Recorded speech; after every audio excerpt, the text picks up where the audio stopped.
Oh hey guys, hi, a very warm welcome to Vedanta. I hope you all are doing amazing. So आज का जो mind map का session होने वाला है that is on DNF block elements.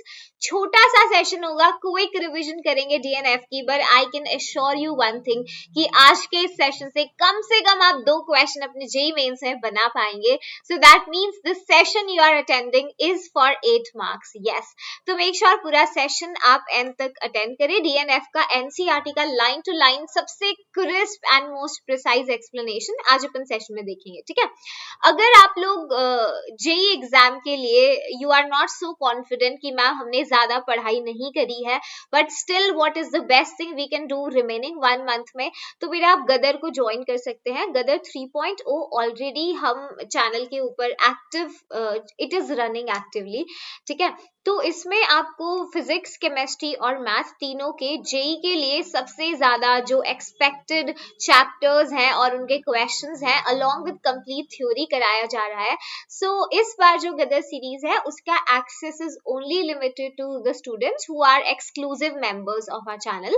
तो आप लोग एचपी गुरुकुल को ज्वाइन कर सकते हैं, चैनल की मेंबरशिप ले सकते हैं which is around just 89 rupees. तो उसको ज्वाइन करने का जो लिंक है वो डिस्क्रिप्शन में एडेड है.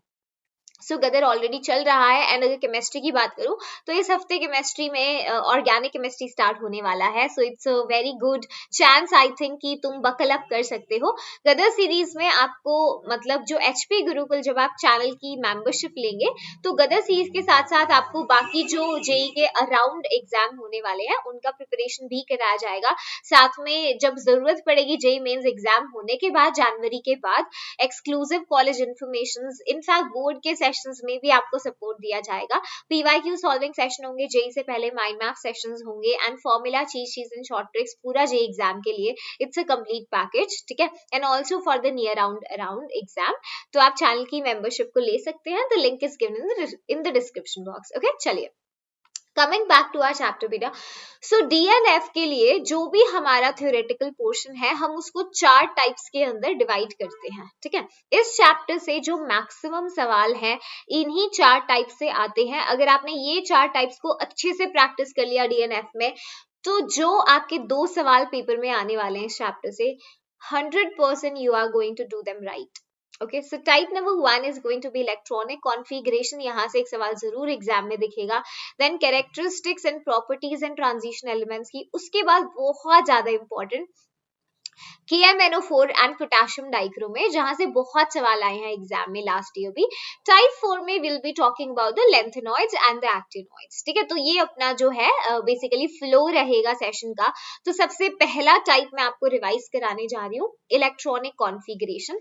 सो आप देख लो जो 2024 में भी यहाँ से क्वेश्चन आया है. क्वेश्चन सॉल्व करना is not our objective right now, क्योंकि माइंड मैप सीरीज का क्लास है तो इसमें हम सारे टाइप्स को अच्छे से समझेंगे, उनका जो कॉन्सेप्ट है वो रिवाइज करेंगे. ठीक है, तो आज देखो सबसे पहले बेटा आप अगर जनरल कॉन्फ़िगरेशन की बात करते हैं तो जो डी ब्लॉक एलिमेंट्स है इनकी जनरल कॉन्फ़िगरेशन है n-1 d 1 to 10 ns 0 to 2. अब ये कॉन्फ़िगरेशन आपको बाकी रेफरेंस बुक्स में मिलती है. अगर मैं एनसीईआरटी की बात करूं तो एनसीईआरटी के हिसाब से डी ब्लॉक एलिमेंट की कॉन्फ़िगरेशन जो है जनरल n-1 d में 1 से 10 इलेक्ट्रॉन और ns 1 to 2. This is as per NCERT. अगर एग्जाम में क्वेश्चन आया तो हम यही चूज करेंगे. ठीक है, अब यहाँ पे एनसीईआरटी ने क्या किया ना, पेलेडियम को अलग से मेंशन कर दिया है कि डी ब्लॉक एलिमेंट का सिर्फ पेलेडियम जिसका एटॉमिक नंबर 46 है एक लौता ऐसा एलिमेंट होता है.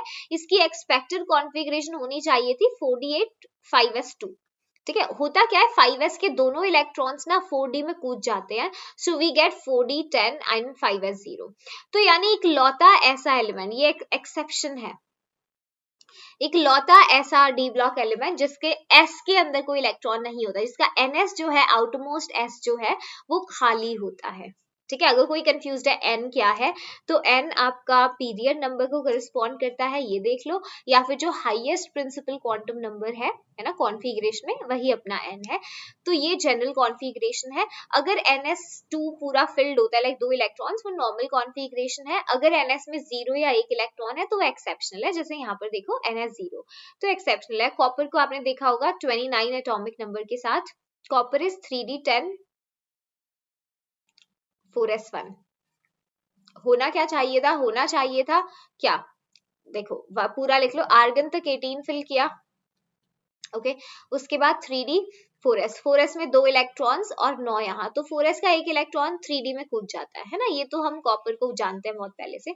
तो ये अबाउट द जनरल कॉन्फ़िगरेशन है। अब आपको क्या है, देखो कुछ चीजें समझनी है। एक तो ट्रांजिशन एलिमेंट्स किसे बुलाते हैं, ट्रांजिशन एलिमेंट्स की जो नई डेफिनेशन है वो ये है कि कोई भी ऐसा एलिमेंट डी ब्लॉक का जिसके पास जो है डी सबशेल जो होता है वो इनकम्प्लीटली फिल्ड हो, ठीक है, डी सबशेल इनकम्प्लीटली फिल होना चाहिए, या तो उसकी ग्राउंड स्टेट में, मतलब ये जब वो एक न्यूट्रल फॉर्म में है, या तो ग्राउंड स्टेट में, या उसकी कोई भी कॉमन ऑक्सीडेशन स्टेट के अंदर, ठीक है। जैसे अगर हम बात करते हैं कॉपर की, ठीक है, तो कॉपर, बेटा कॉपर की कॉन्फ़िगरेशन क्या है, 3d10 4s1, तो इसका डी तो भरा हुआ है। कॉपर प्लस आयोन देखो, क्यूप्रस आयोन 3d10 है, डी भरा हुआ है। ये ट्रांजिशन एलिमेंट होता है क्योंकि कॉपर का 2+ भी एग्जिस्ट करता है जिसमें 3d9 हो जाएगा, तो ये तो ट्रांजिशन एलिमेंट हुआ। लेकिन zinc, cadmium, mercury transition elements नहीं है क्योंकि इनकी कॉन्फ़िगरेशन आप देखो, डी हमेशा इनका जो है भरा हुआ होता है, फुली फिल्ड। इनकी कॉमन ऑक्सीडेशन से देखो, जिंक की कॉमन ऑक्सीडेशन स्टेट +2 होती है ना, जनरली +2, कैडमियम +2, मरकरी +1 और +2 दोनों में ही रहता है, और दोनों में ही डी फुली फिल्ड रहेगा, ठीक है। आई थिंक सॉर्टेड है ये वाली चीज। तो ट्रांजिशन एलिमेंट्स का ये है। चलो अब आपके जो एफ ब्लॉक, इसको भी हम डिस्कस करेंगे, है ना, एफ ब्लॉक एलिमेंट्स के बारे में सेपरेटली। अब कॉन्फ़िगरेशन देखो, जब आप डी ब्लॉक देखते हो तो उसके अंदर आपको कितनी ट्रांजिशन सीरीज मिलती है, इधर आ जाओ देखो, यहाँ पे अगर आप ध्यान से पीरियोडिक टेबल को देखो तो सबसे पहले आपका यहाँ से 3d ट्रांजिशन सीरीज होती है, कहाँ है, ये रही, देखो ये यहाँ से आपकी 3d ट्रांजिशन सीरीज स्टार्ट होगी, स्कैंडियम से लेके जिंक तक जाएगी, ठीक है। पीरियड नंबर 4 में आती है 3d, इसीलिए बोलते हैं इसे क्योंकि 3d में इलेक्ट्रॉन प्रोग्रेसिवली फिल होते हैं, 3d1 से लेके 3d10 तक, ठीक है। उसके बाद यट्रियम से लेकर के कैडमियम तक 4d ट्रांजिशन सीरीज है जो 5वें पीरियड में आती है, ठीक है।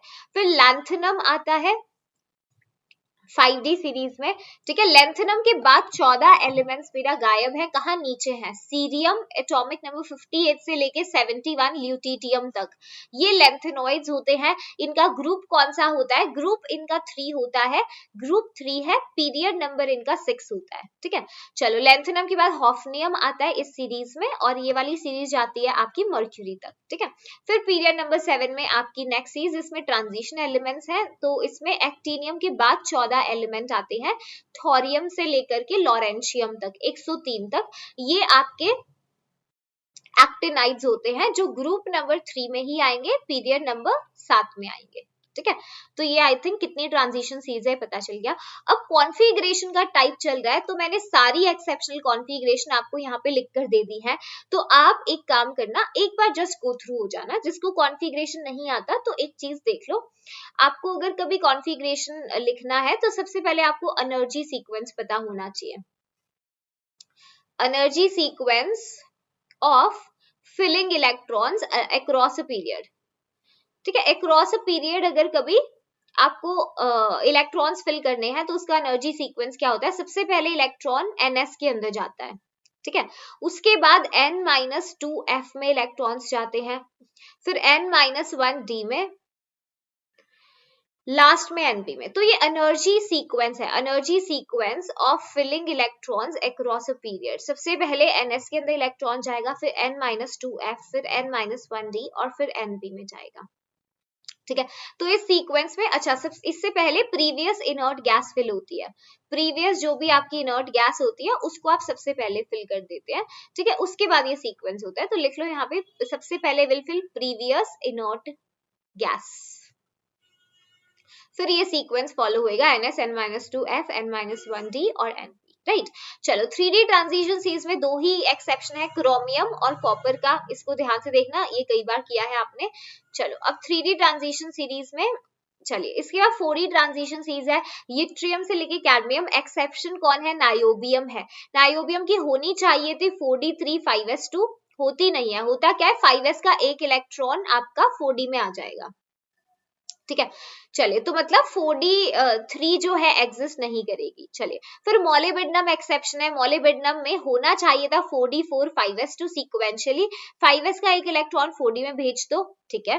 फिर उसके बाद रुथीनियम है, 4d6 5s2 होना चाहिए था, एक इलेक्ट्रॉन 5s का 4d में आ जाता है, यानी 4d6 एग्जिस्ट नहीं करेगा। अच्छा, फिर उसके बाद रोडियम है, पेलेडियम है, सिल्वर है। तो ये जो साइड में लिखा है ये एक्सपेक्टेड कॉन्फ़िगरेशन है जो नहीं होती, एक्चुअल कॉन्फ़िगरेशंस ये हैं। सब में देखो एक एक इलेक्ट्रॉन का जंप है बेटा, सिवाय की पेलेडियम। पेलेडियम में 2 इलेक्ट्रॉन का जंप होता है, बाकी सब में एक एक इलेक्ट्रॉन का जंप है। ठीक है, तो ये नोट्स में डाल दिया है, इसको रिवाइज करके जरूर जाना, ताकि किसी की कॉन्फ़िगरेशन आप एक बार जरूर कर पाए। ठीक है। 5D सीरीज में देखो 2 एक्सेप्शंस ध्यान रखना, प्लैटिनम और गोल्ड। प्लैटिनम का होना ये चाहिए था, लेकिन आपका 6s का एक इलेक्ट्रॉन 5D में आ जाता है। गोल्ड का एक्सपेक्टेड 5d9 6s2 था, 6s का एक इलेक्ट्रॉन 5D में आ जाएगा। मतलब एक्सपेक्टेड से एक एक इलेक्ट्रॉन को ही आपको ns से n-1d में भेजना है, सिवाय की पेलेडियम, उसका हमने याद कर लिया कॉन्फ़िगरेशन। ठीक है। चलो, अब देखो f ब्लॉक एलिमेंट्स की जनरल कॉन्फ़िगरेशन क्या होता है, n-2, f में 0 to 14 इलेक्ट्रॉन्स होते हैं, n-d में 0 to 1 और ns2 होता है। अगर मान लो d में एक ही इलेक्ट्रॉन है तो एक्सेप्शनल कॉन्फ़िगरेशन है। सिर्फ थोरियम इकलौता ऐसा एलिमेंट है इनमें से f ब्लॉक में जिसमें d में 2 इलेक्ट्रॉन्स होते हैं, n-1d में। ठीक है, 2 इलेक्ट्रॉन 6d2 होता है। अब जितनी लेंथेनॉइड्स की कॉन्फ़िगरेशंस है वो मैंने लिख दिया है, तो इनको एक बार प्रैक्टिस जरूर करना है। नियोडायनियम सबसे ज्यादा इंपॉर्टेंट है। देखो, मान लो नियोडायनियम की कॉन्फ़िगरेशन हमको लिखनी है, क्वेश्चन में एटॉमिक नंबर दे देगा, तो कैसे लिखेंगे? देखो, नियोडायनियम एटॉमिक नंबर 60, तो पहले प्रीवियस इनर्ट गैस भर दो, जिनॉन तक 54 इलेक्ट्रॉन्स डाल दिए। ठीक है, चलिए, उसके बाद जिनॉन कौन से पीरियड में है बताओ? जिनॉन का पीरियड क्या है? 5th पीरियड है, 5th पीरियड है ना जिनॉन। ठीक है, तो 5th पीरियड में तो भर चुका। उसके बाद नेक्स्ट पीरियड में नियोडायनियम आएगा, तो इसकी n की वैल्यू 6 है, ये छठे पीरियड में है तो n की वैल्यू 6 है। तो सबसे पहले एनर्जी सीक्वेंस में क्या भरा जाता है? ns, उसके बाद n-2f, n-2f यानी कि 6 - 2 बना 4f भरेंगे। फिर तो एनर्जी के वाइज पहले 6s में इलेक्ट्रॉन जाएगा 54 के बाद 2 इलेक्ट्रॉन 56, बचे 4 जो इसमें आ जाएंगे। ठीक है, तो देखो लिखने का तरीका 4f4 6s2 लिख सकते हो, कई बार एग्जाम में आया है। ठीक है, यूरोपियम है, सेमेरियम है, इनको एक बार याद, मतलब आप एलिमेंट्स को एक बार देख कर जाना है, एटलीस्ट कॉन्फ़िगरेशन सीक्वेंस मैंने बता दिया है। हाँ, एक्टिनॉइड्स की कॉन्फ़िगरेशन छोड़ सकते हो। ठीक है, ये कुछ एक्सेप्शनल कॉन्फ़िगरेशन है इंपॉर्टेंट, इनको रिवाइज कर लेना। राइट, चलिए, ये पहला टाइप था आपका, आई थिंक सॉर्टेड है, कोई कंफ्यूजन नहीं है इसमें। Sorted everyone? हाँ जी, चलिए बेटा, इसके बाद अपना सेकंड टाइप के ऊपर चलते हैं। First was electronic configuration, next is characteristics and properties of transition elements. तो इसमें भी 2024 में देखो सवाल आए हैं, फ्रेश क्वेश्चंस दिखा रही हूँ जो अभी पूछे गए हैं। तो सबसे पहले है melting and the boiling points. तो जो ट्रांजिशन एलिमेंट्स होते हैं ये काफी हार्ड होते हैं, हाई मेल्टिंग पॉइंट्स होते हैं, कम वॉलेटाइल होते हैं, मतलब आराम से वेपर्स नहीं बनाते हैं। सिर्फ एक्सेप्शन आपके जो होते हैं, that is the zinc, cadmium, mercury. Zinc, cadmium, mercury soft होते हैं क्योंकि उनकी जो मेटालिक बॉन्डिंग है वो वीक होती है। उसका रीजन भी क्या होता है ना, अनपेयर्ड इलेक्ट्रॉन्स जितने ज्यादा होते हैं, देखो जितने नंबर ऑफ अनपेयर्ड इलेक्ट्रॉन ज्यादा होंगे, नंबर ऑफ अनपेयर्ड इलेक्ट्रॉन ज्यादा होने से क्या है ना, मेटल की जो बॉन्डिंग होती है वो स्ट्रॉन्ग होती है, मेटालिक बॉन्डिंग जो है वो स्ट्रॉन्ग हो जाएगी। और अगर मेटालिक बॉन्डिंग स्ट्रॉन्ग हो गई तो जाहिर सी बात है melting points, boiling points high हो जाएंगे। तो इसीलिए अगर आप ध्यान से देखो, ये तो अनपेयर्ड इलेक्ट्रॉन की बात हुई। और क्या है, आप ऑर्गेनिक में भी करते हो, बॉइलिंग पॉइंट मास के डायरेक्टली प्रोपोर्शनल होता है। तो 3D ट्रांजिशन सीरीज से ज्यादा मास 4D वालों का है और 4D ट्रांजिशन सीरीज से ज्यादा 5D का है। तो आप ध्यान से देखो एक तो मेल्टिंग पॉइंट में 3D से ज्यादा 4D के हैं और 4D से ज्यादा 5D के। ठीक है, उसके बाद देखो जैसे नंबर ऑफ अनपेयर्ड इलेक्ट्रॉन बढ़ रहे हैं तो मेल्टिंग पॉइंट भी बढ़ रहा है क्योंकि मेटालिक बॉन्डिंग स्ट्रॉन्ग हो रही है। देखो यानी क्रोमियम, मोलिब्डेनम, टंगस्टन में 5 अनपेयर्ड इलेक्ट्रॉन्स है, तो they have very high melting point, इसमें भी टंगस्टन हाईएस्ट है। एक्सेप्शन आता है मैंगनीज और टेक्नीशियम में। देखो मैंगनीज टेक्नीशियम है भाई, इनका भी तो डी फिल्ड है, अगर आप इनको कंपेयर करो ये भी तो D5 है, बट इनमें क्यों मेटालिक, मतलब इनमें क्यों है ऐसा मैम मेल्टिंग पॉइंट कम है, तो इसका रीजन यही दिया गया है क्योंकि यहाँ पे जो मेटालिक बॉन्डिंग है ज्यादा वीक मिली है, so it's an exception, you have to remember, ठीक है। उसके बाद डिक्रीज हो रहा है जिंक, कैडमियम, मर्करी तक तो बिल्कुल नीचे चला जाता है। तो सबसे पहले chromium, molybdenum, tungsten highest melting point है, D5 configuration. Manganese, technetium low melting points होते हैं क्योंकि इनकी मेटालिक बॉन्डिंग वीक है, ठीक है, ये बताया जाता है। चलिए उसके बाद देखो एंथैल्पी ऑफ एटोमाइजेशन, सो इनकी एंथैल्पी ऑफ एटोमाइजेशन ज्यादा है, वो भी डिपेंड करती है। एटोमाइजेशन की एंथैल्पी होती है, जैसे आप बात कर रहे हो मेटल का जो भी बॉन्डिंग है, मेटालिक बॉन्डिंग, या किसी कंपाउंड में जब आप थर्मोडायनेमिक्स में भी, थर्मोकेमिस्ट्री में से पढ़ते हैं, जैसे मीथेन मॉलिक्यूल है, तो मीथेन के सारे बॉन्ड तोड़कर मुझे उसको बिल्कुल एटम्स में जो है तोड़ देना है, तो वो आपकी एंथैल्पी ऑफ एटोमाइजेशन होती है कि बिल्कुल मैं एक कार्बन 4 हाइड्रोजन को अलग कर दूं, है ना। तो ऐसे ही मेटालिक बॉन्डिंग के रिस्पेक्ट में जब हम बात करते हैं, तो जितने ज्यादा नंबर ऑफ अनपेयर्ड इलेक्ट्रॉन्स होंगे उतनी ही एंथैल्पी ऑफ एटोमाइजेशन बेटा ज्यादा लगती है, उतनी, क्योंकि नंबर ऑफ अनपेयर्ड इलेक्ट्रॉन ज्यादा से क्या मतलब है, मेटालिक बॉन्डिंग स्ट्रॉन्ग है ना, तो मतलब ज्यादा खर्चा होएगा एनर्जी का उसको तोड़ने के लिए, तो आपके अनपेयर्ड इलेक्ट्रॉन ज्यादा है, तो वैसा सा ही ग्राफ है थोड़ा सा with some similar like exception आपकी। और 3D से ज्यादा 4D का है, 4D से ज्यादा 5D, क्योंकि मास ज्यादा है तो उस वजह से, ठीक है, उनकी मेटालिक बॉन्डिंग थोड़ी सी स्ट्रॉन्गर होती है। नेक्स्ट देखो एटॉमिक रेडियस का क्या ट्रेंड है बेटा। एटॉमिक रेडियस में क्या है, जैसे हम left to right across a period जा रहे हैं, left to right across a period, देखो सबसे पहले तो देखो आप देख रहे हो रेगुलर डिक्रीज हो रहा है ना। स्कैंडियम से अगर आप क्रोमियम तक देखो तो लगभग डिक्रीज ही हुआ है यहाँ तक, है ना। तो पहले डिक्रीज हुआ, क्यों डिक्रीज हुआ, क्योंकि इफेक्टिव न्यूक्लियर चार्ज जो है वो ज्यादा है शील्डिंग कांस्टेंट से, ठीक है। उसके बाद आप देखो मैंगनीज का थोड़ा ज्यादा ही होता है क्रोमियम और आयरन से रेडियाई एक्सेप्शनली, ठीक है। तो यहाँ पे वैसे आप आगे देखो लगभग निकल तक कांस्टेंट रहता है, साइज लगभग कांस्टेंट, ऐसा क्यों, क्योंकि इन एलिमेंट्स का इफेक्टिव न्यूक्लियर चार्ज और शील्डिंग इफेक्ट लगभग सेम ऑब्जर्व हुआ है।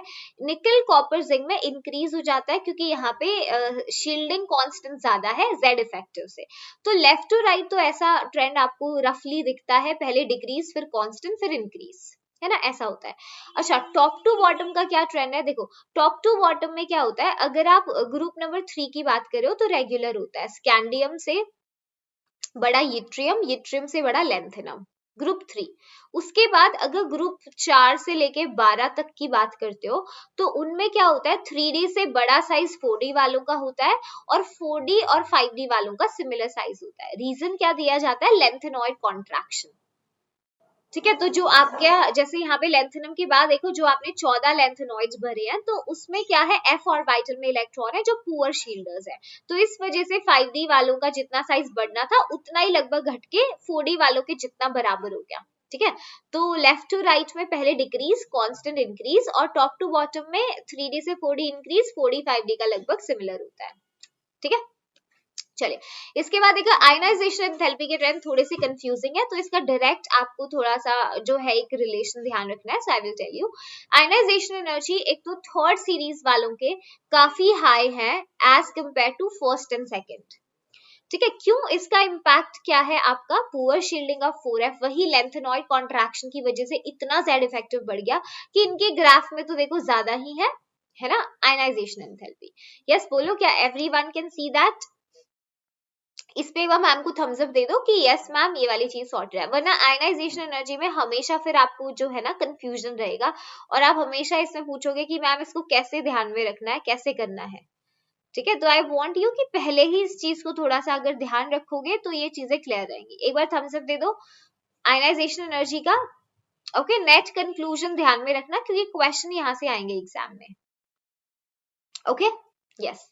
चलो एक बार आ जाओ, देखो यहाँ पे ध्यान देना देखो आयनाइजेशन एनर्जी 1 का बेटा जो ऑर्डर है, क्योंकि जो ट्रांजिशन एलिमेंट्स के आयनाइजेशन एनर्जी है वो थोड़े से कंफ्यूज कर देते हैं, तो इट्स बेटर आप जो डायरेक्ट क्वेश्चन आते हैं है ना उसको आप थोड़ा सा कंक्लूजन करके ध्यान रखो, क्योंकि ये जो ग्राफ है ना अदरवाइज ये कंफ्यूजिंग होता है कि इसका इंटरप्रिटेशन आप कैसे निकालेंगे, do you understand what ma'am is saying?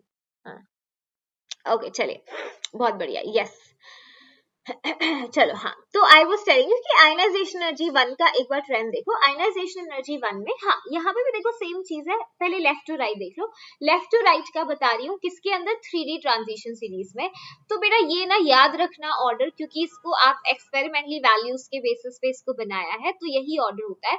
Zinc की सबसे ज्यादा लगेगी, पहले ये देख लो। पहला मतलब पूरा डी कंप्लीटली फिल्ड है, तो पहले इलेक्ट्रॉन हम निकालेंगे तो सबसे ज्यादा आयनाइजेशन एनर्जी इसमें लगेगी, 3d10 4s2 होता है ना, तो पूरा फुली फिल्ड कॉन्फ़िगरेशन है। और सबसे कम आयनाइजेशन एनर्जी स्कैंडियम में लगता है, ठीक है।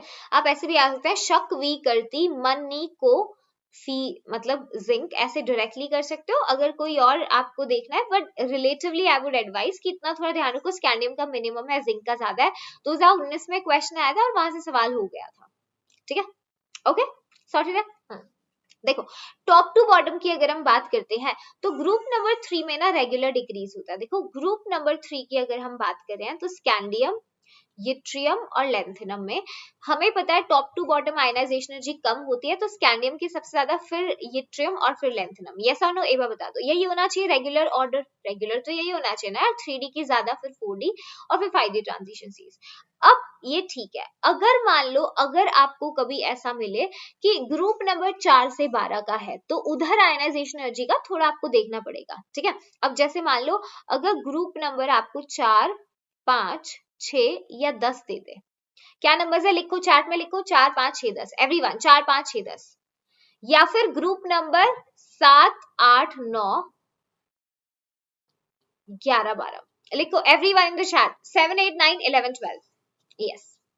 अब इनमें ध्यान रखो, आयनाइजेशन एनर्जी देखो 5D की तो सबसे ज्यादा रहेगी, 5D सीरीज वालों की सबसे ज्यादा रहेगी, लेंथेनॉल कॉन्ट्रैक्शन इतना लग गया है, ओके सॉर्टेड, ठीक है। और 4, 5, 6, 10 में क्या होगा, 3D की सबसे कम, फिर आपकी 4D और फिर 5D, ये होगा 3D 4D 5D, ठीक है।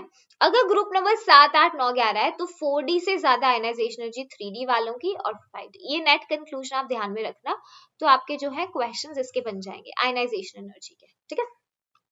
डिटेल में डिस्कशन इनका हमने गदर सीरीज में किया है, कि माइंड मैप क्विक रिवीजन के लिए है, तो आई थिंक इतना कंफ्यूजन नहीं होगा, सॉर्टेड है सारी चीजें, एक बार बता दो, यस, ओके चलिए, ऑसम।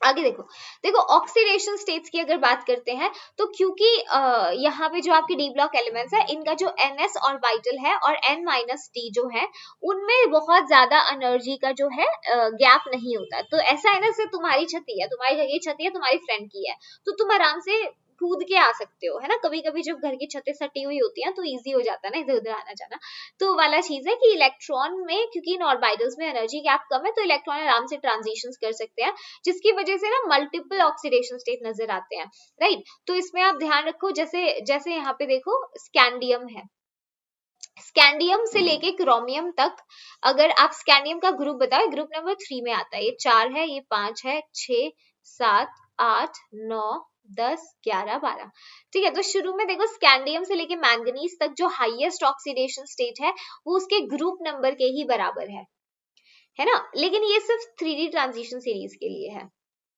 रुथीनियम, ऑस्मियम में अगर जाओगे तो मतलब आप मुझे एक बार कमेंट करके बताओ, डी ब्लॉक एलिमेंट के अंदर, डी ब्लॉक के अंदर कौन से ऐसे एलिमेंट्स हैं जो +8 ऑक्सीडेशन स्टेट दिखाते हैं, उस एलिमेंट का नाम दो जो +8 ऑक्सीडेशन स्टेट दिखाता है, ओके। चलिए अब देखो यहाँ पे स्कैंडियम +3 दिखाता है, सिर्फ जिंक +2 दिखाता है, तो ये वेरिएबल ऑक्सीडेशन स्टेट्स नहीं दिखाते। तो ऑक्सीडेशन स्टेट के कुछ पॉइंट्स देखो, ग्रुप नंबर 6 में मोलिब्डेनम +6 और टंगस्टन +6 में ज्यादा स्टेबल है क्रोमियम +6 से। जैसे अगर आप पी ब्लॉक की बात करते हो, तो पी ब्लॉक में क्या होता था, देखो पी ब्लॉक में ना ये कहानी होती है, टॉप टू बॉटम जाते हैं तो लो ऑक्सीडेशन स्टेट की जो स्टेबिलिटी है वो इंक्रीज होती है, ठीक है।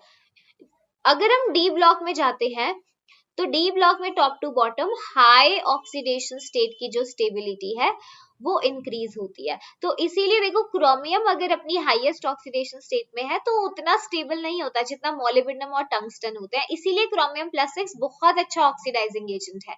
डाइक्रोमेट की फॉर्म में +6 से तुरंत +3 में आना चाहता है। It's a very good oxidising agent. ठीक है, पहला पॉइंट। सेकंड पॉइंट देखो, ये सारी एनसीईआरटी की इंपॉर्टेंट लाइंस है। नेक्स्ट देखो, लो ऑक्सीडेशन स्टेट्स आपको मिलेंगी जब एक कॉम्प्लेक्स कंपाउंड के पास it has ligands capable of pi acceptor character in addition to sigma bonding। तो लो ऑक्सीडेशन स्टेट्स में जब मेटल होता है, जैसे निकल 0 है या आयरन 0 में है, और साथ में मान लो कोई ऐसा लिगेंड है, देखो ये कोऑर्डिनेशन कंपाउंड्स में हम पढ़ेंगे, कोऑर्डिनेशन कॉम्प्लेक्सेस कैसे बनते हैं। ये लिगेंड है, लिगेंड के पास लोन पेयर है, ये डी ब्लॉक एलिमेंट है, इसके पास वेकेंट ऑर्बिटल है। तो लिगेंड ने इस मेटल की वेकेंट ऑर्बिटल में इलेक्ट्रॉन देके सिग्मा बॉन्ड से कोऑर्डिनेट बॉन्ड बनाया। Coordinate is a kind of sigma bond, है ना, मतलब वो कोवेलेंट की तरह ही होता है, सिग्मा बॉन्ड होता है, तो ये कोऑर्डिनेट बॉन्ड है। अब अगर मान लो लिगेंड के पास खाली ऑर्बिटल है, let's say pi anti bonding इसका खाली है, और मेटल के पास फिल्ड ऑर्बिटल है, तो मेटल अपने फिल्ड ऑर्बिटल से लिगेंड के पाई एंटी बॉन्डिंग में जब इलेक्ट्रॉन देता है, एक बॉन्ड तो सिग्मा बन गया, ये पाई बनेगा। तो ये जो कॉन्सेप्ट होता है सिनर्जिक बॉन्डिंग होता है, जो हम मेटल कार्बोनिल्स में पढ़ते हैं कोऑर्डिनेशन कंपाउंड्स में। तो इसके लिए जो लिगेंड होता है वो पाई एक्सेप्टर होना चाहिए सामने से, ठीक है। और जब ये तब होता है जब मेटल इलेक्ट्रॉन रिच ज्यादा हो, यानी उसके बहुत सारे इलेक्ट्रॉन्स है देने के लिए, राइट। चलो नेक्स्ट देखो, कॉपर +1 के कंपाउंड अनस्टेबल होते हैं एक्वस सॉल्यूशन में, तो ये डिस्प्रोपोर्शनेशन कर जाते हैं। तो कॉपर +1 में इतना स्टेबल नहीं होता, तो क्या करता है, अगर एक्वस सॉल्यूशन है ना, ये सब एक्वस में है, तो करता क्या है, एक इलेक्ट्रॉन को और लूज करके कॉपर 2+ में आ जाएगा, और दूसरा मतलब डिस्प्रोपोर्शनेट करेगा, ऑक्सीडाइज और रिड्यूस दोनों हो गया। हालांकि अगर आप ध्यान से देखो, कॉपर को +1 से +2 ले जाने के लिए आपने एक एक्स्ट्रा इलेक्ट्रॉन निकाल के आयनाइजेशन एनर्जी खर्च की है, लेकिन उसका कंपनसेशन आपकी जो हाइड्रेशन एनर्जी होती है वो इतनी रिलीज होती है +2 आयन में कि कंपनसेशन हो जाता है आयनाइजेशन एनर्जी का, ठीक है। तो यही बोला है, कॉपर 2+ एक्वस सॉल्यूशन में ज्यादा स्टेबल है +1 से, due too much more negative enthalpy of hydration copper 2+ की, जो आयनाइजेशन एनर्जी को कंपनसेट कर देगी, ठीक है। चलो ये देखो, ये बहुत इंपॉर्टेंट कंपाउंड है मैंगनीज का Mn2O7, जो कोवैलेंट कंपाउंड है, जिसमें देखो मैंगनीज टेट्राहेड्रली सराउंडेड है ऑक्सीजन से। देखो ये रहा, ये टेट्राहेड्रल और ये एक टेट्राहेड्रल, एक MnOMn लाइक ब्रिज बॉन्ड है बेसिकली। और अगर आप बात करते हो इसके कलर की, ये ग्रीन कलर का ऑयल होता है। तो कुछ इंपॉर्टेंट पॉइंट्स ना यहाँ पे जो भी लिखे हैं बेटा, ये सारे पॉइंट्स को पढ़कर जाना है। All metal oxides are ionic in nature except scandium 2+, क्योंकि ये एग्जिस्ट ही नहीं करता। ये देखो Mn2O7 के लिए कोवैलेंट ग्रीन कलर का ऑयल होता है। देखो जितना ज्यादा ऑक्सीडेशन स्टेट होता है किसी मेटल आयन पे, उसका कोवैलेंट कैरेक्टर उतना ज्यादा होता है, क्योंकि उसमें ज्यादा पोलराइजेशन होगा, फायांस रूल वाली बात है, और आयनिक कैरेक्टर कम हो जाएगा, ठीक है। V2O5 के लिए एनसीईआरटी ने एक इंपॉर्टेंट लाइन लिखा है कि V2O5 मेनली एसिडिक होता है, but it shows amphoteric nature, ठीक है। एम्फोटेरिक नेचर दिखाएगा। V2O5 एसिड के साथ VO4+ बनाता है, और अल्कली के साथ VO4 3- बनाता है। तो इसको एक बार रीडिंग करके जाना है, गो थ्रू करना है, ठीक है। वही चीज है जो भी बताया मैम ने। अब देखो वेनेडियम में there is gradual change from the basic V2O3। V2O3 basic है, V2O4 लेस बेसिक है। V2O4 को अगर आप एसिड के साथ ट्रीट कराते हो तो VO2+ सॉल्व देता है, ये PYQ है। ये लाइंस आपको गो थ्रू करनी पड़ेगी, और कुछ चीजें याद रखनी पड़ेगी यहाँ से अगर फर्स्ट टाइम कर रहे हो, ठीक है। और V2O5 is amphoteric in nature. ऐसे क्रोमियम का एक ऑक्साइड CrO, जिसमें क्रोमियम +2 है, ये बेसिक होता है। Cr2O3 एम्फोटेरिक होता है, और CrO3 बेटा वो एसिडिक होता है, उसमें क्रोमियम CrO3 में +6 में होगा, ठीक है। चलो नेक्स्ट देखो, यहाँ पे आ जाओ मैग्नेटिक प्रॉपर्टीज। मैग्नेटिक प्रॉपर्टीज में आप स्पिन मैग्नेटिक मोमेंट कैसे निकालते हैं, square root of n into n+2 Bohr magneton, जहां पे n आपके नंबर ऑफ अनपेयर्ड इलेक्ट्रॉन्स हैं, नंबर ऑफ अनपेयर्ड इलेक्ट्रॉन्स है। और ये चीज ध्यान से देखो, अगर n की वैल्यू बेटा 1 है तो मैग्नेटिक मोमेंट 1 पॉइंट समथिंग आएगी, 2 पे 2 पॉइंट समथिंग आएगी, 3 पे 3 पॉइंट समथिंग, 4 पे 4 पॉइंट समथिंग, 5 पॉइंट समथिंग। और पॉइंट के बाद या तो 7 नंबर होगा या 8 या 9, 7 8 9 के बीच में कुछ भी ऑप्शन हो, तो मतलब कैलकुलेट नहीं करना पड़ता, वो चीज है। राइट, ये हम निकाल सकते हैं। कुछ इंपॉर्टेंट पॉइंट्स और जो है ट्रांजिशन एलिमेंट्स के एनसीईआरटी के पॉइंट्स मैंने यहाँ अटैच किए हैं, तो जस्ट आपको एक बार इनको गो थ्रू करना है, ठीक है। जैसे जितने 3D सीरीज के एलिमेंट्स होते हैं, they have negative M2 plus से M electron potential except for copper. मतलब वो क्या बोल रहा है, जितने 3D ट्रांजिशन सीरीज है वो 2 प्लस से क्या करते हैं, इलेक्ट्रॉन को गेन करके न्यूट्रल फॉर्म में आना पसंद, मतलब ये रिएक्शन जब करते हैं, ठीक है, जब इलेक्ट्रॉन गेन करते हैं तो इसके लिए जो स्टैंडर्ड रिडक्शन पोटेंशियल होता है वो नेगेटिव होता है, सिवाय कि कॉपर के लिए। कॉपर जब ये काम करता है, देखो कॉपर जब 2 इलेक्ट्रॉन्स गेन करके कॉपर सॉलिड बनता है तो इसका स्टैंडर्ड रिडक्शन पोटेंशियल पॉजिटिव होता है, ये तो बात है ना, ये तो एक अलग चीज है। तो इसका मतलब ये है कि बाकी सारे जो मेटल आयोन्स हैं वो +2 में ज्यादा स्टेबल है ना, वो +2 से इलेक्ट्रॉन गेन करके मेटल 0 में वापस नहीं आना चाहते, तभी तो उनका स्टैंडर्ड रिडक्शन पोटेंशियल नेगेटिव है, मतलब वो नहीं रहना चाहते 0 के अंदर, they want to be in +2 में ज्यादा स्टेबल है, तो वो आराम से ऑक्सीडाइज हो जाते हैं। तो ऐसे मेटल्स को अगर मान लो हम किसी एसिड के साथ ट्रीट करा दें, ऐसे सॉलिड मेटल को अगर आपने एसिड के साथ ट्रीट करा दिया तो मेटल क्या करेगा, खुद क्लोराइड बना लेगा, खुद तो ऑक्सीडाइज हो जाएगा और साथ में हाइड्रोजन को +1 से रिड्यूस करके 0 में H2 गैस रिलीज कर देगा, क्योंकि उनका स्टैंडर्ड ऑक्सीडेशन पोटेंशियल पॉजिटिव है। जबकि कॉपर 2+ की आप यही अगर बात करो, कॉपर से पूछो कि भाई HCl को तू हाइड्रोजन रिलीज कर देगा क्या और खुद ऑक्सीडाइज हो जाएगा +2 में, तो कॉपर कभी ऐसा नहीं करेगा, क्योंकि कॉपर का स्टैंडर्ड रिडक्शन पोटेंशियल हाइड्रोजन से ज्यादा है। देखो हाइड्रोजन जब इलेक्ट्रॉन गेन करके H2 गैस रिलीज करता है, ठीक है, तो इसका स्टैंडर्ड रिडक्शन पोटेंशियल तो 0 होता है, 0 वोल्ट, ये पॉजिटिव है, तो इलेक्ट्रॉन खाने की ज्यादा टेंडेंसी किसकी है बताओ, इलेक्ट्रॉन गेन करने की टेंडेंसी कॉपर 2+ की ज्यादा है ना, 2 इलेक्ट्रॉन खा के 0 में आ जाता है। तो यही रीजन होता है कि जो आपका पॉजिटिव वैल्यू जो है स्टैंडर्ड रिडक्शन पोटेंशियल कॉपर की, इसका मतलब it is unable to liberate hydrogen from the acids. ऐसा इसीलिए होता है क्योंकि ये जो आपका सारा खर्चा होता है कॉपर सॉलिड को 2+ में भेजने का, that is not balanced bye उसकी हाइड्रेशन एंथैल्पी, ठीक है, वो बैलेंस नहीं कर पाती है। तो ये टेबल मतलब मैंने अटैच कर दिया, E0 वैल्यूज इसमें दिखा रखा है। जैसे आप टाइटेनियम से जिंक जाते हैं तो लेस नेगेटिव होती जाएंगी। 3 एक्सेप्शंस को ध्यान रखना है। एक मैंगनीज होता है, मैंगनीज के लिए आप देखो एकदम से बहुत फॉल डाउन हो गई वैल्यू क्योंकि इसकी D5 कॉन्फिगरेशन है, ऐसे जिंक के लिए D10 है। निकल की अगर आप ध्यान से देखो -0.25 क्योंकि इसकी highest negative enthalpy of hydration है। तो यहाँ पे कुछ कुछ ये 3 आपके एक्सेप्शंस आए, तो इनको एक बार गो थ्रू करके जाना एग्जाम में, ठीक है। चलिए उसके बाद देखो properties of D block elements में ही ये सारा प्रॉपर्टीज का पॉइंट है। तो यहाँ पे क्या होता है बेटा, आप कलर देखोगे तो क्योंकि आपके जो ट्रांजिशन एलिमेंट्स होते हैं उनमें डी ट्रांजिशंस होती हैं, तो मोस्ट ऑफ देम जो है वो कलर्ड नेचर के होते हैं, क्योंकि अगर अनपेयर्ड इलेक्ट्रॉन प्रेजेंट है उस पर रेडिएशन डाला तो वो लो एनर्जी लेवल से हाई में जाएगा, जब वापस आएगा एक्सेस ऑफ एनर्जी को रिलीज करेगा। अगर वो विजिबल रेंज में लाई करती है तो जो भी कलर मतलब रेडिएशन एब्जॉर्ब होती है उसका कॉम्प्लीमेंट्री कलर हमें मिलता है सामने, इस वजह से कलर शो होता है, करेक्ट। ओके, कभी कभी ऐसा होता है कि अनपेयर्ड इलेक्ट्रॉन है ही नहीं सब्सटेंस के पास। एक तो ये हुआ कलर का रीजन, क्या हुआ, डी ट्रांजिशंस।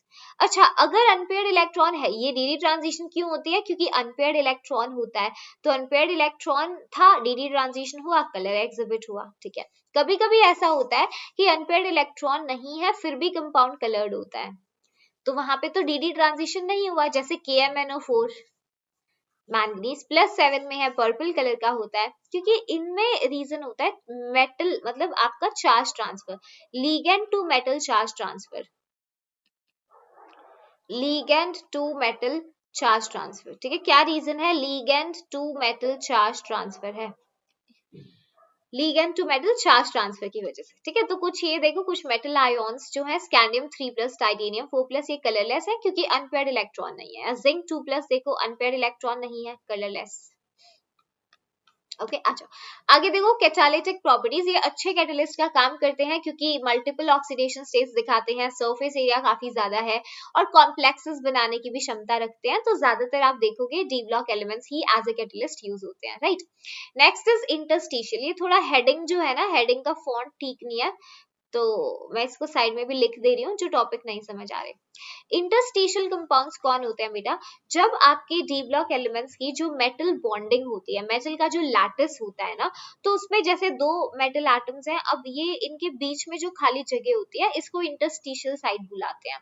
तो जब कभी छोटे छोटे एटम्स जो हैं वो आगे रैंडमली इंटरस्टिशियल साइड्स में फंस जाएं अगर, तो यहाँ से ना आपके जो कंपाउंड है ना, उसकी पूरी स्टोइक्योमेट्री डिस्टर्ब हो जाती है, तो ये नॉन स्टोइक्योमेट्रिक होते हैं, ठीक है। ऐसे non stoichiometric compounds which are neither typically ionic ना कोवैलेंट होता है, क्यों बनते हैं, जब स्मॉल एटम्स जो है they get trapped inside the lattice of metals. अब कभी कभी इन पे एमसीक्यू आ जाता है, तो ध्यान रखना ये केमिकली इनर्ट होते हैं, they are non reactive, metallic conductivity इनकी लूज नहीं होती है, ये जो एटम्स के स्टिक होने के बाद दे रिटेन द कंडक्टिविटी, काफी हार्ड होते हैं ये, और मेल्टिंग पॉइंट्स भी काफी हाई होते हैं इनके, तो कभी कभी एक मतलब direct question can come in exam, so just be ready, okay. और बाकी D block elements complex formation भी करते हैं, जो अगला चैप्टर होगा कोऑर्डिनेशन कंपाउंड्स, क्योंकि इनका रिलेटिवली स्मॉल साइज होता है मेटल आयंस का, चार्ज डेंसिटी काफी ज्यादा है, और सबसे इंपॉर्टेंट बात, इनके पास वेकेंट डी ऑर्बिटल्स होते हैं जो बॉन्डिंग के लिए नेसेसरी है, ठीक है। नेक्स्ट देखो एलॉय फॉर्मेशन में, एलॉय फॉर्मेशन का रीजन क्या होता है, सिमिलर साइज, तो ट्रांजिशन मेटल्स जो है उनके साइज में ज्यादा वेरिएशन नहीं होता। अगर आप पी ब्लॉक में जाते हो, तो जब आप बोलते हो left to right size decrease करता है, तो कंपैरेटिवली वो सिग्निफिकेंट डिक्रीज है, इनके मुकाबले इनमें तो बहुत कम डिफरेंस होता है, तो they are similar in size, तो एलॉयज अच्छे फॉर्म करते हैं, राइट। आगे देखो KMnO4 and dichromate is type number 3, तो टाइप नंबर 1 में हमने इलेक्ट्रॉनिक कॉन्फ़िगरेशंस करे, ठीक है, सबको समझता है, जल्दी बता दो, समझती है वाली बात, ठीक है। टाइप नंबर 1 में हमने इलेक्ट्रॉनिक कॉन्फ़िगरेशंस किया, टाइप नंबर 2 के अंदर वी हैव सीन उनकी प्रॉपर्टीज, और type 3 is the KMnO4 and dichromate. बहुत सारे सवाल यहाँ से आए थे लास्ट ईयर एग्जाम में, तो this becomes one of the most important topic for you, okay. So ध्यान से देखो, प्लीज ध्यान देना बेटा, KMnO4 और डाइक्रोमेट, तो सबसे पहले कुछ चीजें देखो, पोटेशियम डाइक्रोमेट में उसको प्रिपरेशन करने से पहले ये चीज देखो, देखो क्रोमेट आयन होता है CrO4 नेगेटिव, जो कि ज्यादा स्टेबल है, कौन से मीडियम में बेटा, बेसिक मीडियम के अंदर अच्छा खासा स्टेबल है। अगर मान लो आपने जैसे ही मीडियम को चेंज करना चाहा, आपने एसिडिक मीडियम बनाया चाहा, आपने क्या किया, आपने pH लेस देन 7 कर दिया एसिडिक मीडियम, तो उसे तुरंत डाइक्रोमेट आयन में कन्वर्ट हो जाएगा, क्योंकि डाइक्रोमेट आयन स्टेबल होता है एसिडिक मीडियम के अंदर, ठीक है। अगर डाइक्रोमेट को बेसिक मीडियम में ले आओगे तो क्रोमेट में आ जाएगा, तो there exist an pH equilibrium between them, है ना, pH sensitive equilibrium, basically pH increase decrease करने पे रिएक्शन आगे पीछे मूव कर सकता है, ठीक है। अच्छा, ये जो क्रोमेट आयन है ये येलो कलर का होता है, okay, dichromate orangish in colour.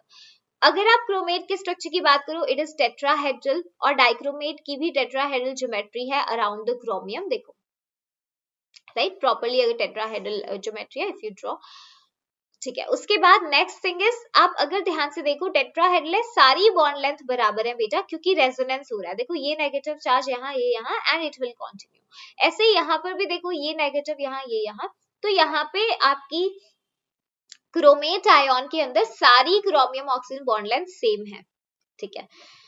कितने डी पाई पी पाई बॉन्ड्स है, 2 डी पाई पी पाई बॉन्ड्स है, इसका मतलब देखो ये जो पाई बॉन्ड बना है ना क्रोमियम और ऑक्सीजन का, तो इसमें क्रोमियम का तो डी ऑर्बिटल यूज हुआ है 3d, है ना, और ऑक्सीजन का 2p, तो क्योंकि क्रोमियम का डी यूज हुआ है, ऑक्सीजन का p, तो ये जो पाई बॉन्ड बना है वो डी पाई पी पाई बॉन्ड है, ठीक है, डी और p के ओवरलैपिंग से पाई बॉन्ड बना है, 2 डी पाई पी पाई बॉन्ड्स है, ये भी ऐसे डी पाई पी पाई है। अच्छा, डाइक्रोमेट आयन में 2 अलग तरीके की बॉन्ड लेंथ है, क्यों, क्योंकि ये देखो ये तो कॉन्जुगेशन, ये इतने 3 आपस में 3 ऑक्सीजन 1 क्रोमियम, ये कॉन्जुगेशन में है, रेजोनेंस हो रहा है, ऐसे यहाँ पे भी रेजोनेंस चल रहा है, मस्त, ठीक है। ये इसके साथ रेजोनेंस नहीं हो रहा, तो ये वाली क्रोमियम ऑक्सीजन बॉन्ड लेंथ अलग है, ठीक है। अगर आप कंपेयर करना चाहते हैं तो ये जो आपकी टर्मिनल वाली है ना, जो non bridged chromium oxygen bond length है, ये थोड़ी छोटी होंगी क्योंकि इसमें डबल बॉन्ड कैरेक्टर ज्यादा है, जबकि ब्रिज वाली क्रोमियम ऑक्सीजन की जो बॉन्ड लेंथ है CrOCr है ना, ये थोड़ी लॉन्गर होंगी क्योंकि यहाँ पे डबल बॉन्ड कैरेक्टर्स नहीं है, राइट, प्योर सिंगल है तो इट इज लॉन्गर। चलो, तो दो तरह की इधर बॉन्ड लेंथ है। चलिए, अब प्रिपरेशन की बात करें, अगर डाइक्रोमेट को प्रिपेयर करने के लिए आपको क्रोमाइट ओर चाहिए होता है। क्रोमाइट ओर को हम बेसिक मीडियम में ऑक्सीडाइज कराते हैं, तो ऑक्सीजन से ट्रीट कराओ in the presence of sodium carbonate, तो it is going to give you sodium chromate, जिसको अगर सल्फ्यूरिक एसिड से ट्रीट करोगे तो further it will give you oxidise होके सोडियम डाइक्रोमेट। अब मुझे पोटेशियम चाहिए तो पोटेशियम का सॉल्ट डाल देते हैं फॉर आयन एक्सचेंज, तो we finally get potassium dichromate, यहाँ लिखा हुआ है K2Cr2O7 और NaCl। प्रिपरेशन पे ज्यादा टाइम नहीं लगाएंगे, अभी we are seeing the direct preparation, आप प्रैक्टिस जरूर कर लेना एक बार, ठीक है। चलिए, उसके बाद नेक्स्ट देखो, यहाँ पे इनकी रिएक्शंस हैं जो बहुत इंपॉर्टेंट है। अब पोटेशियम डाइक्रोमेट एक बहुत अच्छा ऑक्सीडाइजिंग एजेंट होता है क्योंकि क्रोमियम +7 में है और हाईएस्ट ऑक्सीडेशन स्टेट में तो रिड्यूस होके +3 में आ सकता है आराम से, तो दूसरे को ऑक्सीडाइज करेगा, फेरस को फेरिक में ऑक्सीडाइज करता है +2 से +3 में, आयोडाइड को आयोडीन में ऑक्सीडाइज करता है, ठीक है। अगर बात करें हाइड्रोजन पेरोक्साइड को, तो हाइड्रोजन पेरोक्साइड के साथ डाइक्रोमेट रिएक्शन करके CrO5 देता है, which has a butterfly structure, जिसमें क्रोमियम +6 ऑक्सीडेशन स्टेट में है। देखो, इस बॉन्ड के टूटने की वजह से +2, इसकी वजह से -1 +1, इसकी वजह से -1 +1 +1 -1 +1 तो देखो 2 3 4 5 6 है ना, तो 6 आपका ऑक्सीडेशन नंबर है यहाँ पे। आगे आ जाओ, पोटेशियम पर मैंगनीट। पोटेशियम पर मैंगनीट बेटा, मैंगनीट आयन इज MnO4 2 नेगेटिव, जो कि बेसिक मीडियम में स्टेबल है। अगर आपने एसिडिक मीडियम किया तो इट विल गिव यू पर मैंगनीट आयन एंड MnO2, तो मतलब मैंगनीज, यहाँ पे देखना मैंगनीट आयन का ऑक्सीडेशन नंबर बताओ, +6 है, +6 है। अच्छा, जैसे एसिडिक मीडियम देते हो, एसिडिक मीडियम की प्रेजेंस में इट गिव्स यू पर मैंगनीट आयन +7 एंड +4 MnO2। अब ये एक रेडॉक्स रिएक्शन है, ऑक्सीडेशन रिडक्शन होता है, ये डिस्प्रोपोर्शनेशन रिएक्शन है, ठीक है। डिस्प्रोपोर्शनेशन रिएक्शन में सेम सब्सटेंस ऑक्सीडाइज होता है, सेम रिड्यूस होता है। मैंगनीट आयन डार्क ग्रीन है, पर मैंगनीट आयन पर्पलिश है, ठीक है। टेट्राहेड्रली हैं दोनों, 2 डी पाई पी पाई है मैंगनीट में, 3 है पर मैंगनीट में, ठीक है। सब में बॉन्ड लेंथ एक ही तरह की है। अच्छा, अब देखो Mn+6 जो है मैंगनीट आयन बेटा 3d1 एक अनपेयर्ड इलेक्ट्रॉन है, तो ये पैरामैग्नेटिक है, जबकि जो आपका पर मैंगनीट आयन है इसमें Mn मैंगनीज +7 में है, एक भी अनपेयर्ड इलेक्ट्रॉन नहीं है, ये डायामैग्नेटिक होता है। बट एनसीईआरटी ने ये भी लिखा है थोड़ा सा, बट इसमें वीक टेम्परेचर डिपेंडेंट पैरामैग्नेटिज्म भी है, राइट। अच्छा, अब यहाँ पे बात है KMnO4 पर्पल कलर का कैसे है, इसमें तो अनपेयर्ड इलेक्ट्रॉन है ही नहीं, ligand to metal charge transfer, तो लीगेंड एक्चुअली चार्ज ट्रांसफर करके इसको मतलब हम हायर ग्रेड्स में ज्यादा पढ़ेंगे LMCT को, पर reason is that ligand to metal charge transfer phenomena से यहाँ कलर दिखता है, ठीक है, ध्यान रखना इस चीज को।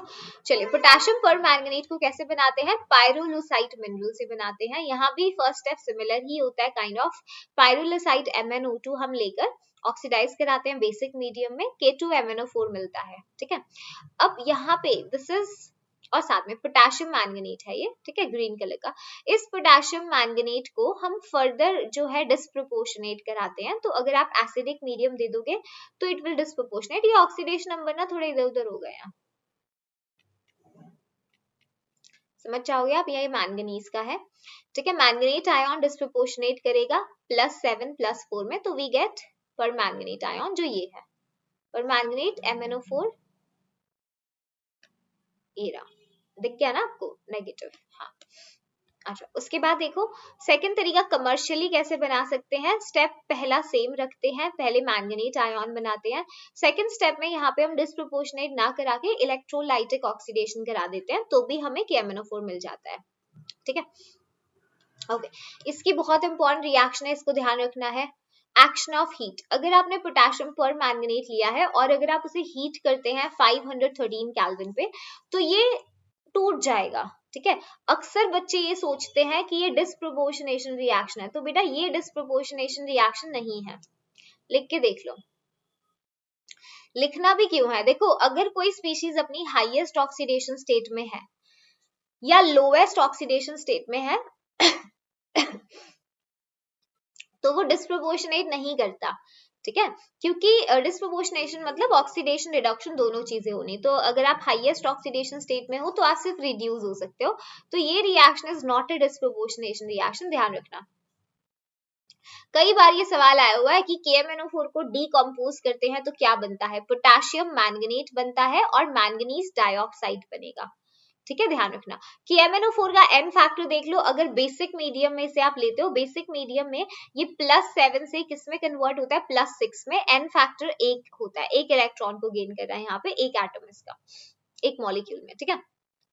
न्यूट्रल या फेंटली अल्कलाइन मीडियम में +7 से +4 में जाता है, N फैक्टर 3 होता है यहाँ पर। और एसिडिक मीडियम में +7 से +2 जाता है, 5 इलेक्ट्रॉन को गेन करके, N फैक्टर 5 है। N फैक्टर इसका याद रख सकते हो, BAN 153, basic acidic neutral N factor, ठीक है। ये देखो बहुत इंपॉर्टेंट रिएक्शंस हैं। एज एन ऑक्सीडाइजिंग एजेंट, अगर आप इसे एसिडिक मीडियम में यूज करते हैं तो एसिडिक मीडियम में ये आयोडाइड को ऑक्सीडाइज करा के आयोडीन में भेजता है और एसिडिक मीडियम में खुद +2 में आएगा, N फैक्टर 5, ठीक है। अच्छा, फेरस आयोन को फेरिक में ऑक्सीडाइज कराता है, देख लो फेरस को फेरिक में। ऑक्सीलेट में कार्बन को, अगर आप देखो ऑक्सीलेट आयोन को +3 से कार्बन डाइऑक्साइड +4 में, ठीक है। हाइड्रोजन सल्फाइड है, देखो सल्फाइड को सल्फर के अंदर -2 से 0। ऐसे ही सल्फ्यूरस एसिड है, सल्फाइट आयोन्स हैं आपके, सल्फाइट को ऑक्सीडाइज कराता है सल्फेट के अंदर, ओके, +4 से +6। नाइट्राइट को ऑक्सीडाइज कराता है नाइट्रेट के अंदर, तो ये इसका ऑक्सीडाइजिंग एक्शन है एसिडिक मीडियम के अंदर। अगर आपसे पूछा जाए न्यूट्रल या फेंटली अल्कलाइन मीडियम है, ये इस साल सवाल भी पूछा था, आयोडाइड को ये पर, आप ध्यान से देखो, पर इसको ध्यान से देखना, बहुत बच्चे इसको गलत करके आए थे। तुम सोचते हो आयोडाइड को मैम आयोडीन में करेगा, आयोडेट में करता है, किसमें करता है, आयोडेट में। आयोडेट में देखो आयोडीन का ऑक्सीडेशन नंबर +5 होता है, ओके, -1 +6 +5, तो समझो -1 से +5 ले गया भाई ऑक्सीडाइज करा के। अल्कलाइन कैसा, स्लाइटली, मतलब न्यूट्रल मीडियम है, न्यूट्रल और फेंटली अल्कलाइन। थायोसल्फेट को ऑक्सीडाइज करा देगा क्वांटिटेटिवली सल्फेट के अंदर, ठीक है। उसके बाद तो हम इसको यूज भी करते हैं, ठीक है। Manganous salt is oxidised to MnO2, the presence of zinc sulphate और zinc oxide catalyses the oxidation further, ठीक है, ध्यान रखना इसको। चलिए अब देखो, ये आपका टाइप नंबर 3 था, KMnO4 डाइक्रोमेट हमने किया है। बेटा माइंड मैप में हम क्विकली रिवीजन कर रहे हैं, ये सेशन ज्यादा बेनिफिशियल होंगे अगर आपने पहले पढ़ा हुआ है ना। क्विक रिवीजन के लिए, शॉर्ट नोट्स के लिए माइंड मैप।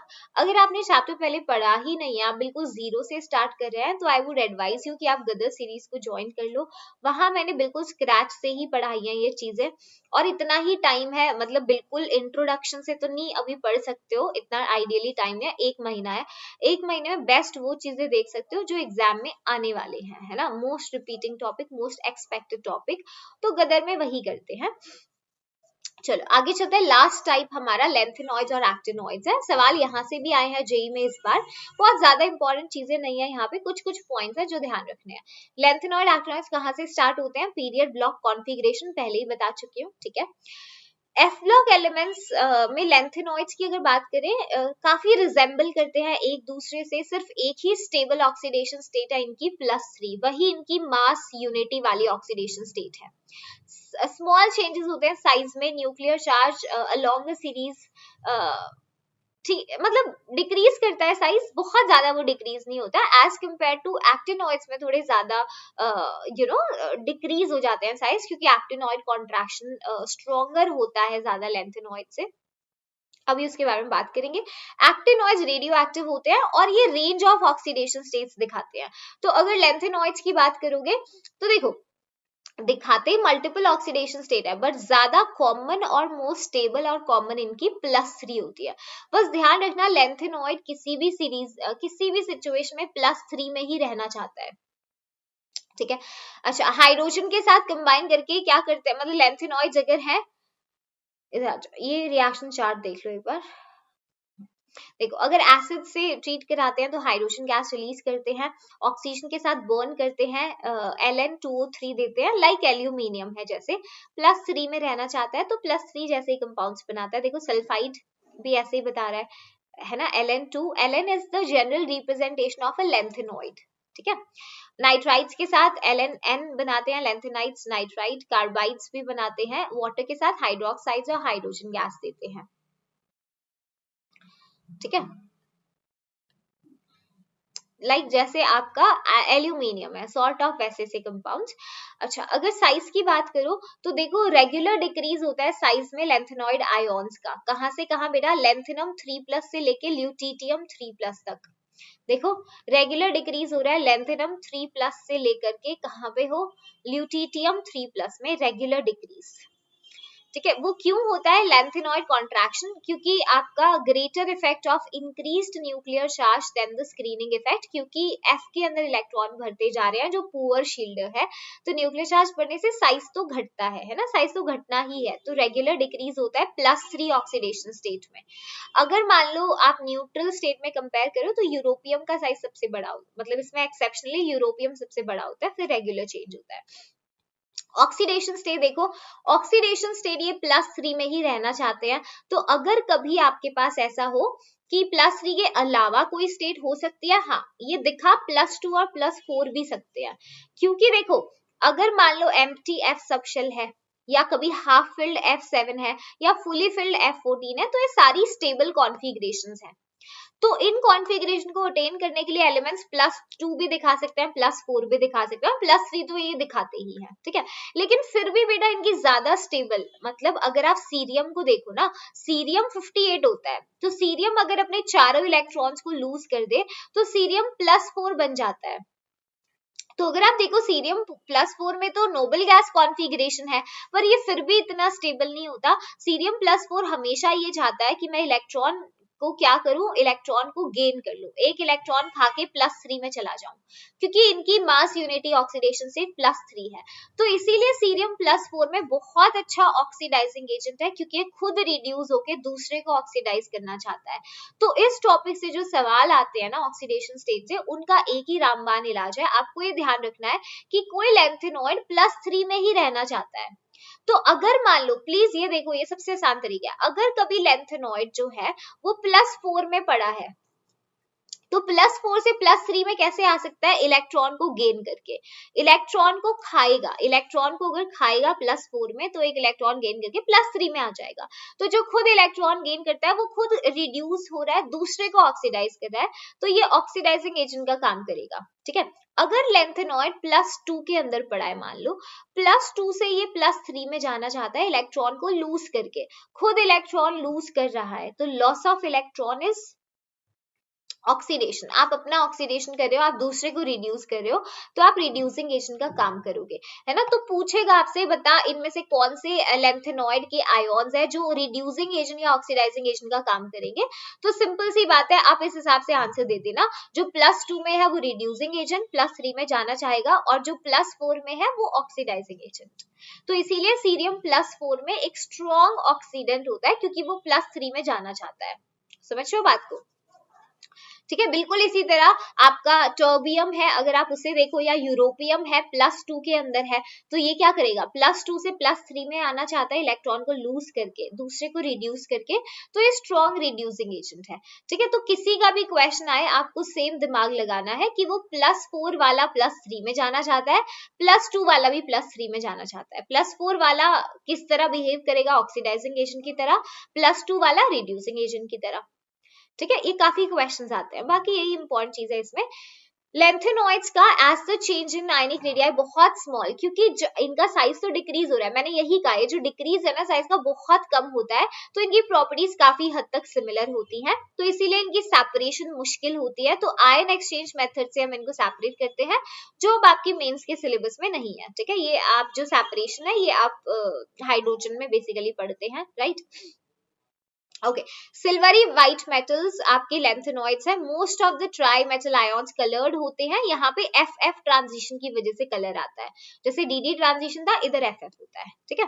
चलिए, एक्टिनॉइड्स में सिल्वरी अपीयरेंस होता है, काफी रिएक्टिव है, पैरामैग्नेटिक है, बट इनके कंपाउंड्स को मत देखना क्योंकि ये रेडियो एक्टिव होते हैं। तो रेडियो एक्टिव एलिमेंट के लिए हम श्योरिटी से कुछ नहीं कह सकते, तो एग्जामिनर क्वेश्चन भी इनके ऊपर एज सच नहीं पूछेंगे कंपाउंड्स के, ठीक है। हाँ, ये पॉइंट इंपॉर्टेंट है। आप एक्टिनॉइड्स में भी ना रेगुलर साइज का डिक्रीज ही देखोगे, क्योंकि 5f के अंदर इलेक्ट्रॉन फिल हो रहा है, और 5f जो है ये और बेकार शील्डर्स होते हैं 4f से। और बेकार शील्डर मतलब इनमें और ज्यादा कॉन्ट्रैक्शन होएगा, समझ रहे हो। तो इनका जो साइज में डिक्रीज आता है ना वो ज्यादा सिग्निफिकेंट होता है लेंथेनॉइड के मुकाबले। तो इसीलिए क्योंकि एक्टिनॉइड कॉन्ट्रैक्शन ज्यादा इफेक्टिव डोमिनेंट होती है लेंथेनॉइड कॉन्ट्रैक्शन पे, क्योंकि 5f की बहुत गंदी शील्डिंग होती है, ठीक है। बाकी एक्टिनॉइड्स भी वेरिएबल ऑक्सीडेशन स्टेट दिखाते हैं, क्योंकि 5f 67s में एनर्जी गैप्स काफी कम होते हैं। तो जैसे आप देखो नेपच्यूनियम और प्लूटोनियम है +7 तक जाते हैं।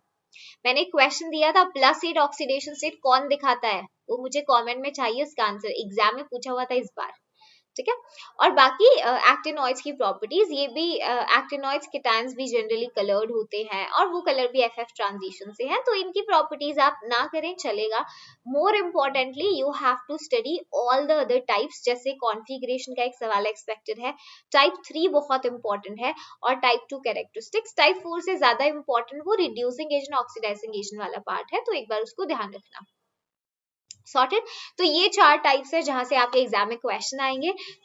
तो आज हमने इस चैप्टर को क्विकली रिवाइज किया है, और अगर आपको बहुत डिटेल में सेशंस करने हैं तो I recommend you to join HP Gurukul and attend the Gadar series. Thank you so much guys. कोई और कंफ्यूजन है तो मुझे कमेंट में जरूर बताना। I will see you next time with another chapter. Till then take care and all the best.